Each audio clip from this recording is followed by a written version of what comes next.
I'm Dino Ray V. Director III. I'm a motoring journalist.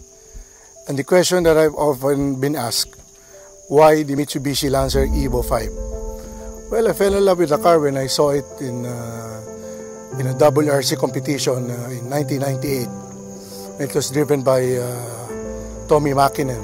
And it was during the time that I told myself, someday when I have the money, I'll save up and buy my own Lancer.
Project of ours, my friend Olson Camacho, who restored the car.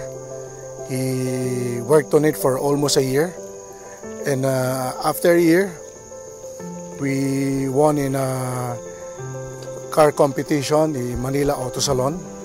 It won accolades, and this is my baby, this is my pride and joy.